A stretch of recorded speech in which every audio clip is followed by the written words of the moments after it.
खुलुमबाय लोगोफोर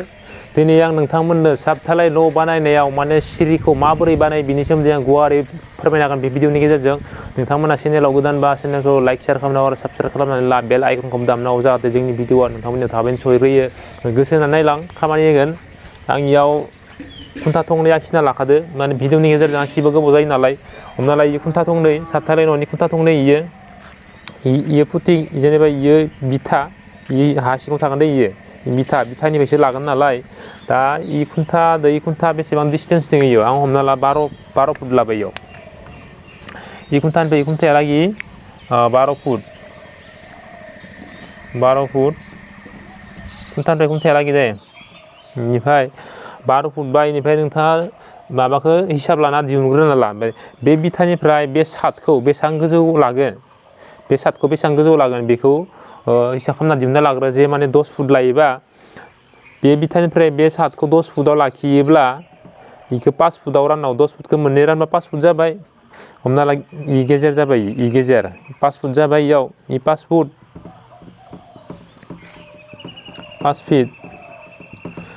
फिट गेजेर इयो इनिफ्राय इखिनिखौ 5 फुट नालाय इ 5 फुटखौ नोङो लुना लाग्रो इखौ नांथ'आ जेनेबा खुन्थाखौ लुना लाग्रोनाङा इ ससेखौल' जिखिनि नांगौ इखिनिखौल' लुना लाग्रो दा इयाव 5 फुट दं नालाय इखिनिखौ लुना लाग्रो खिन्थु स्लेबासो 5आव थागोन नाथाय पस्टआ मायाव थागोन 4 फुटावनो थानांगौ इयो आरो सिङाव फैबावगोन इयो माने हमना ला 4 फुट एसेसो थागोन इयो 10 फुटनिबा मोननै राननानै 10 फुटखौ मोननै रानना 5 गोलैबाय स्लेबा 5आव थागोन आरो स्लेबनि सिङाव भीम थायो जे भीमा मुवा 1 फुट सिङाव थागोन ओमफ्राय बेसेबां थागोन 4 फुटल' जाहैगोन नै बे बिथानिफ्राय बेहालागि 4 फुटाव लाग्रोनांगोन जोङो इखौबो नांला गोसो होना नाय भिडिअखौ दानै नाय आरो ससेल' नाय बुजि मोना उनाव कमेन्ट खालामो आरो गोसो होना नाय जाथालाय न'आव खथखथिखौ माबोरै बानायलाङो दा 10 फुटनि सादाव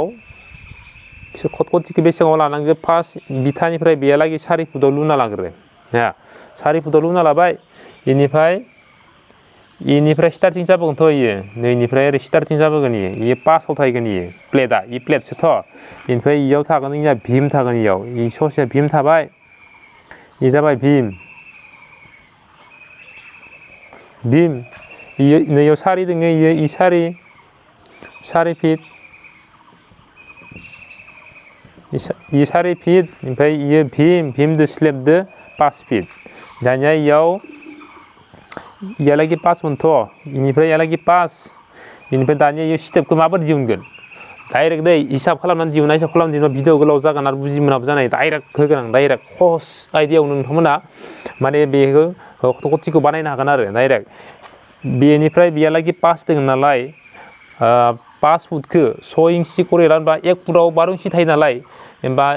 5 फुटाव 6 इंसि करे रानबा 10ता गोलैयो 10ता बेनिफ्राय बेहालागि 10ता डाइरेक्ट थुलमुल हिसाब डाइरेक्ट बेनिफ्राय मामोन 5 फुटखौ 6 इंसि करे रानबा 10ता बेनिफ्राय 10ता जाबोगोन इयो ना 10ता जाबोबाय इयो बेनिफ्राय 10ता बोरै आखिगोन इखौ ओरै ना ओरै 10ता जाबोगोन इयो 10ता दायो आंनि आखिनायाव जियानो जा 10तानि बाराबो जानोबो हायो इयो डाइरेक्ट प्लेटजों थांखाबाय इयो ना डाइरेक्ट प्लेटजों थांबाय इयो दानिया इयाव इनिफ्राय 10ता फार्स्टआव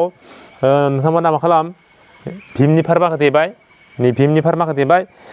बेनिफ्राय बे सिंनि खथखथिनि फार्माखौ देना लाबाय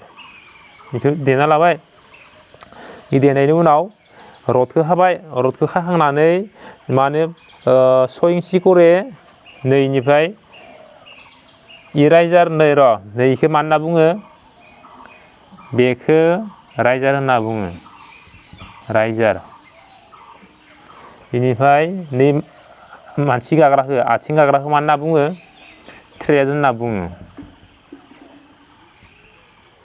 थ्रेड बे आथिं गाग्राखौ थ्रेड बेनिफ्राय नै गोजौखौ राइजार होनना बुङो जि गोजौखौ राइजार होनना बुङो दानिया आं मा होनदोंमोन भीमनि फार्माखौ देबाय सिंनि फार्माखौबो देबाय बेनिफ्राय रडखौ खाबाय रडखौ खानानै 5 फुटखौ बेसेबां रानदोंमोन 6 इंसियाव 6 इंसियाव रानदोंमोन ना माने बेसेबां गोलैगोन इयो 10ताखौ माने 1 फुट करे 1 फुट डिस्टेन्सआव नै माबानि इयो राइजारनि फार्माखौ दे फार्मानि तक्ता बुं जि बुं मा बुङो जागा लाना जागा बेखौ दे 1 फुटआव जुदि 1 फुट नांलाया 12 इंसि नांलाया 11 इंसि 10 इंसियावबो जायो 10 इंसिखौनो बांसिन लायो इन्जिनियारफ्रा 10 इंसि लाबा इयाव जों मा मोन्दोंमोन 10तायाव 12ता मोनहैगोन माने 12ता बा नैबे राइजारा 4 इंसि 5 इंसि जायो जेसेबांनो गाहाय 4 इंसि 5 इंसि जायो एसेबांनो माने गोजौआव गाखोलांनो इजि जायो मेङा आरो बारा बोलो नाङा ओरैनो इजियैनो गाखोलांनो हायो नै इ राइजारा जुदि 4 इंसि 5 इंसि जायोबा दा इयाव नोङो 10 इंसियाव लायोबा इयाव नोंथाङा 12ता मोनगोन बेनिफ्राय बेहालागै 12ता सिस्टेम मोनगोन 12ता सिस्टेम गाखोनोबो इजि जाबाय बेनिफ्राय बेखौ 10 इंसियाव नैबे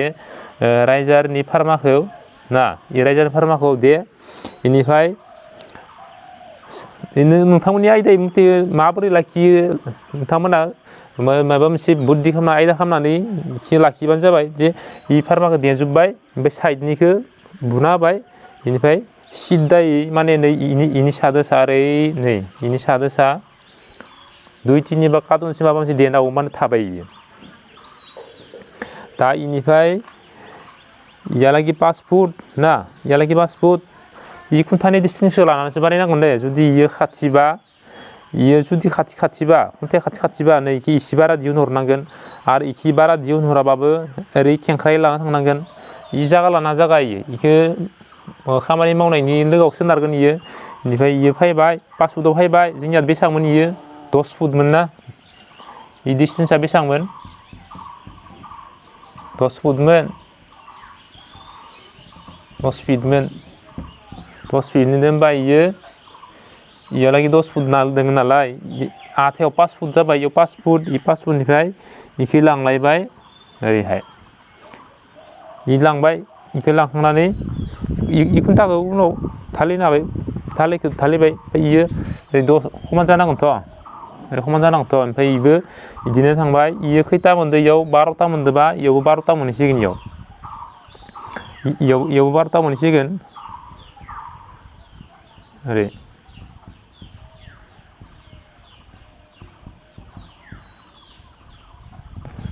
इयावबो 12ता मोनहैसिगोन आरो माने खुन्थानि डिस्टेन्सखौ नोंथाङा दिहुनना लाग्रो जे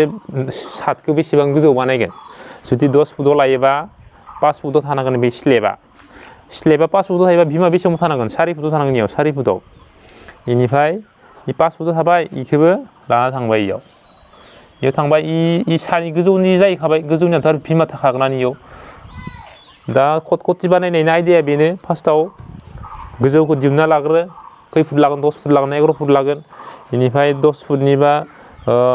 5 फुटाव थागोन स्लेबा खिन्थु भीमा थागोन 4 फुटाव ओमफ्राय बे बिथानिफ्राय बेखौ लुना लाग्रो बे बिथानिफ्राय बेखौ लुना लाग्रो 4 फुटाव बेनिफ्राय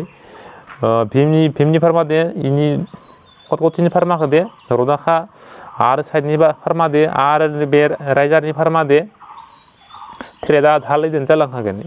बे धालाया लुबानो जालांबाय दा ओमफ्राय बिदिनो गोजौआव थांनाय मोनसेयाबो बिदिनो इनिफ्राय इयालागि 5 फुट दंमोन नालाय इयाव डाइरेक्ट मोनहैखाबाय 5 फुट भीमाबोथ' सिङाव थाखागोन दा आं सानो नोंथांमोना बुजि मोनबाय भिडिअखौ जोबजासे नायनो थाखाय